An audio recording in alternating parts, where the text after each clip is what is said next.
Oh, why am I doing this? I blame you, Jeffrey, for this.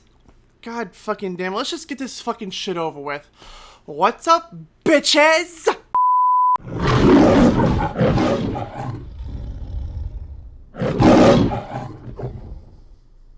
Cringe. So today, we are going to be responding to Mario going after the long-awaited 2004 film sequel, The Incredibles 2. Because, according to Mario, they somehow attacked God. Fucking kill me! Alright, hey everyone, it's TVC Mario, and you're here for a video I needed to make to go ahead and talk about this. How the Incredibles 2 movie actually subliminally attacks God. Well then, we're already 12 seconds into this fucking video, and I can already tell by that shoddy Photoshop work that this is going to be a fucking painful response. Unfortunately, yesterday I recognized so many brothers and sisters in Christ who were praising this movie, encouraging their Christian friends to go ahead and check it out. This is so incredible. The Incredibles are incredible. No, they're incredibly anti-Christ, and if you were able to discern, you would know that the entire movie is to, well, attack the traditional family in God's order in the Bible. So, just because they flipped the switch, they flipped the narrative in some sorts, they flipped the narrative and have Helen Parr, also known as Elastigirl, be the main character and have Bob stay at home at the kids, that's somehow attacking God. Even though at the end of the movie, they come together as a family and destroy evil. My brain is already starting to hurt. So in today's video, we're going to go ahead and discuss this because Christians, it's time to wake up and truly be vigilant against the enemy. So let's go ahead and get right into it. Be vigilant, he says. Be vigilant, fear no evil, he says. If by vigilant you mean going after a family-friendly film simply because, oh my god, the woman's the main character in the role. Oh good lord, they're attacking God. Fucking save us, almighty Lord. Now, the first thing I want to talk about is how yesterday I discussed a concept that is again relevant in today's video. And that is, today, the church has a very, very big lack of discernment.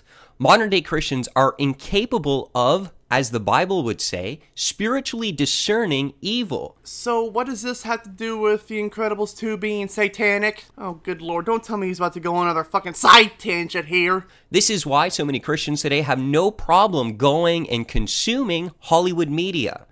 If you think Hollywood is good for the modern Christian, do yourself a favor right now. Go to Good Fight Ministries and go check out the Hollywood's War on God documentary and educate yourself. So we're just gonna ignore all the faith-based film that came out of Hollywood? Hollywood has been promoting Gnostic, satanic principles in their movies for a long time, and Pastor Joe Schimmel is gonna help you realize that.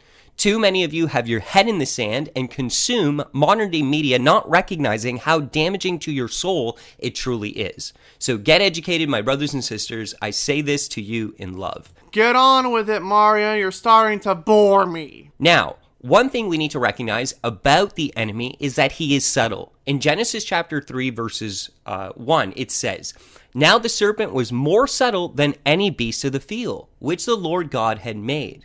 And the word subtle is actually a term that means crafty, prudent. He is shrewd. And so we're not going to see the enemy attacking us in the most obvious of fashion. Get on with it. But if we're able to recognize his subtle attacks, we will be able to be vigilant and be able to overcome the Satan's devices as they're described in scriptures that we shouldn't be ignorant of. Get on with it. There's always a fruit when it comes to Satan. He will create order. God will create order. Satan is all about chaos. And especially when you see the direct order of God under attack, you know that's satanic. Get on with it.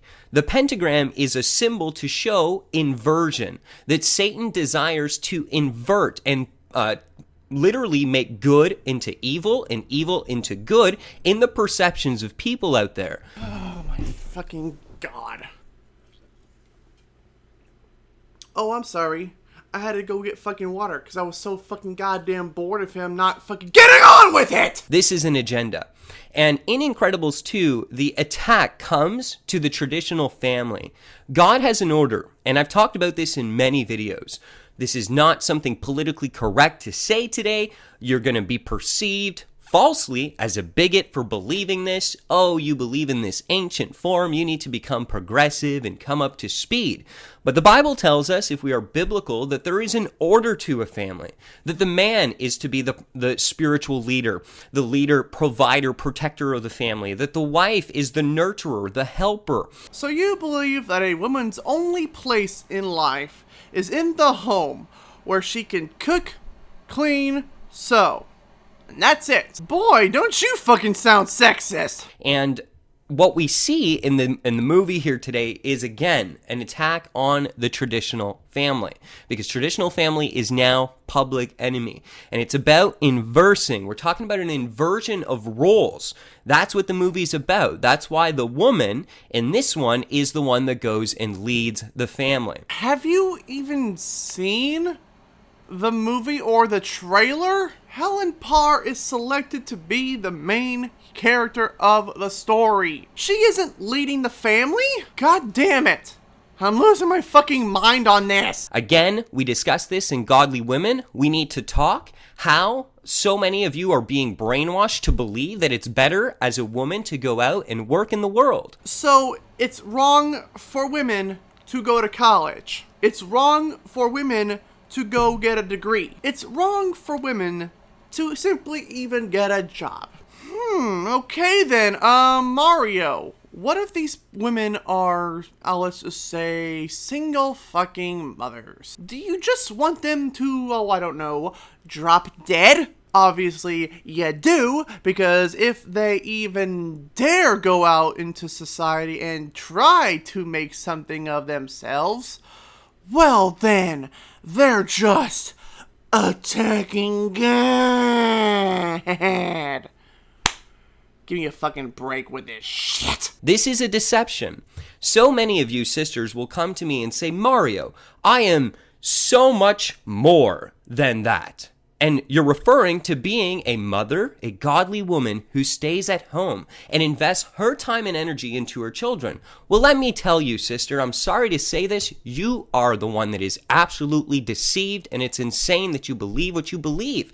Yes, they are the ones being deceived. Yes, they are being deceived because they don't want to be fucking stay-at-home wives. They don't want to be stay-at-home mothers whose only duty is to cook, clean, and sew. Because you know, that's what God commands, right? Okay, later in the video, practically probably at the end of the video, I'm going to be showing you what the Bible also says about women. There is no higher calling for a woman. This world is lying to you than being a godly woman who is knowing her role and operating as a mother. There isn't. There literally isn't. So in your twisted little eyes, women can't be judges, they can't be teachers, they can't be lawyers, they can't be CEOs, they can't be managers, etc.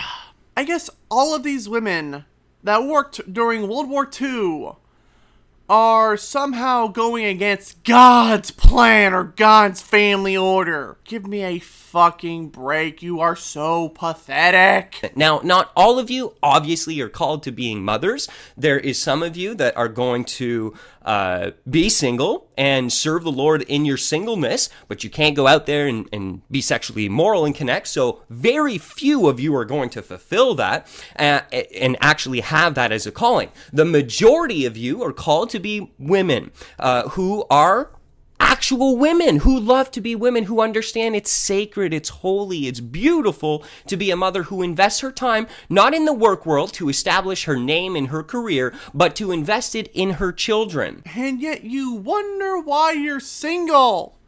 This is why. Small side note here, what if these women can't have kids? Are they just basically automatically disqualified from basically attempting to make anything else of them? We talked about in this video how women in the church today are growing spiritual beards, becoming very masculine, and the same thing's happening to men in the reverse. Men are becoming effeminate and feminized, and there's an attack on the biblical view on genders in the media. Holy fucking shit! We are now getting into the point of the fucking film. I mean, it only took you 5 minutes to get on with it! And so that's what this movie is all about. It's an attack on the family. Again, a promotion of this superhuman concept.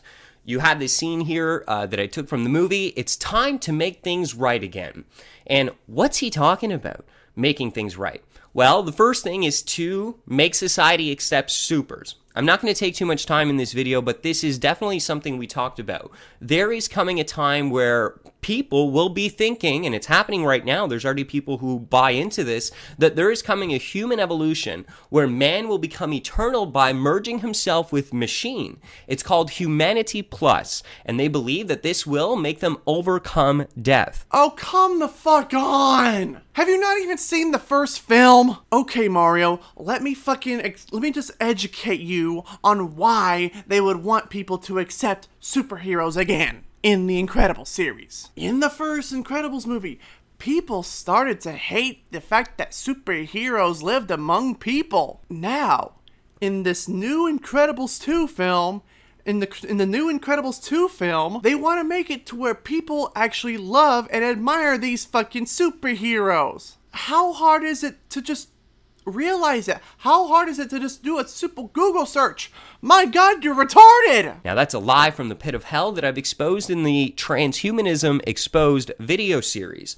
And science and superheroes, how close are we to creating real superpowers? There is coming a time where they are going through science and genetic manipulation and technology, be able to offer an augmentation, and it's already here. It's called Humanity Plus, and the superhero thing that they're trying to brainwash your kids and you, that you're also marveling at, is all part of the predictive programming to accept this new evolution that's coming, that is a false one that's going to be led by the Antichrist of this world. God, it's getting to the point where I just want to put a fucking bullet in my head. But what I wanted to focus in on here is how this is a direct attack on God's order and family. This is a family, right, of superheroes. So right off the set, you can see that they have the intent to be a representation of a family.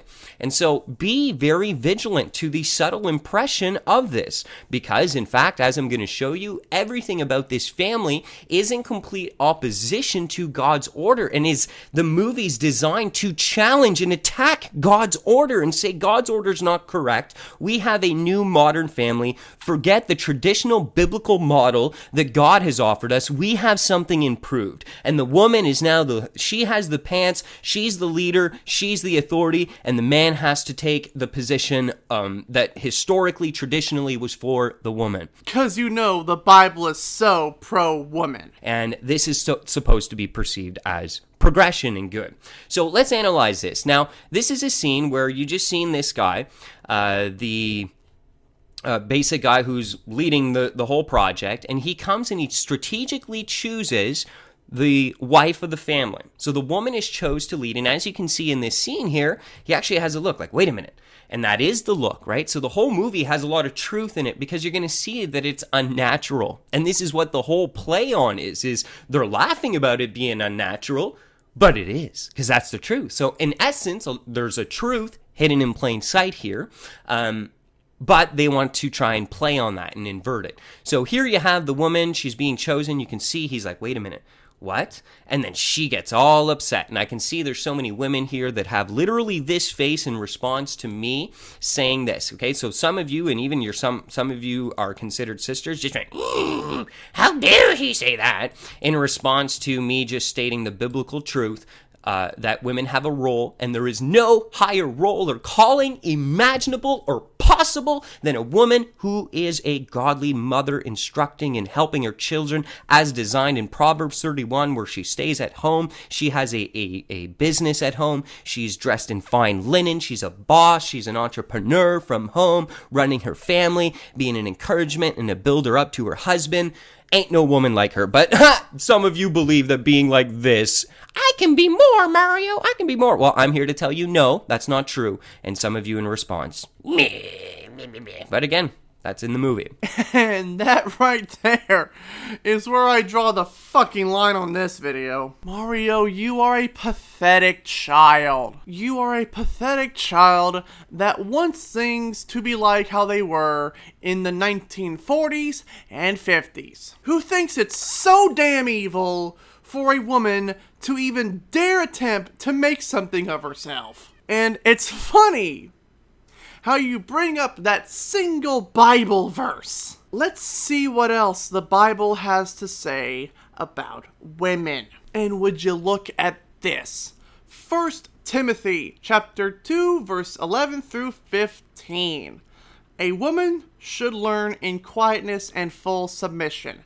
I do not permit a woman to teach or to assume authority over a man. She must be quiet. For Adam was formed first, then Eve. And Adam was not the one to be deceived. It was the woman who was deceived and became a sinner. And let's not forget this little gem. 1 Corinthians chapter 14, verse 34 through 35.